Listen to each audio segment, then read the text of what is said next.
हिंदू धर्म में समय को 4 युगों में बांटा गया है। सत्य युग, त्रेता युग, द्वापर युग और कलयुग। कहा जाता है कि वर्तमान में हम कलयुग में जी रहे हैं और अब यह अपने अंतिम चरण में पहुंच चुका है। लेकिन कलयुग का अंत कैसा होगा और उसके संकेत क्या हैं? आइए जानते हैं। महाभारत युद्ध और भगवान श्री कृष्ण के स्वर्ग जाने के बाद कलयुग का आरंभ हुआ। ग्रंथों में लिखा है कि कलयुग की उम्र 4,32,000 साल है।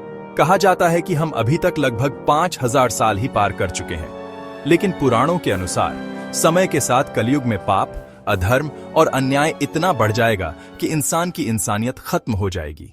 श्रीमद्भागवत महापुराण और विष्णु पुराण में लिखा है कि कलयुग के अंतिम समय में लोग सिर्फ धन और स्वार्थ के पीछे भागेंगे। रिश्तों में प्रेम की जगह स्वार्थ और झूठ का बोलबाला होगा।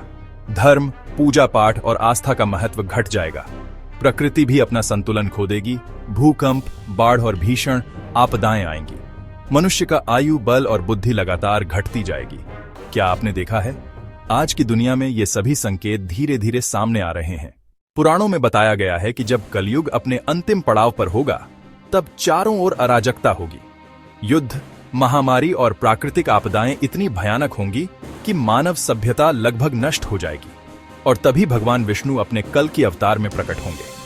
एक सफेद घोड़े पर सवार होकर, हाथ में तलवार लिए वे अधर्म का अंत करेंगे और कलयुग की समाप्ति के साथ ही एक नए सत्य युग का आरंभ करेंगे। तो क्या इसका मतलब है कि हम कलयुग के अंत में जी रहे हैं? शायद हां, क्योंकि जो संकेत ग्रंथों में बताए गए हैं वे आज की दुनिया में साफ नजर आने लगे हैं। लेकिन एक बात याद रखिए, हर युग का अंत नई शुरुआत लेकर आता है। इसलिए हमें चाहिए कि हम धर्म, सत्य और करुणा के मार्ग पर चलें, ताकि जब नया युग आए तो हम भी उस परिवर्तन का हिस्सा बन सकें। आपका क्या मानना है?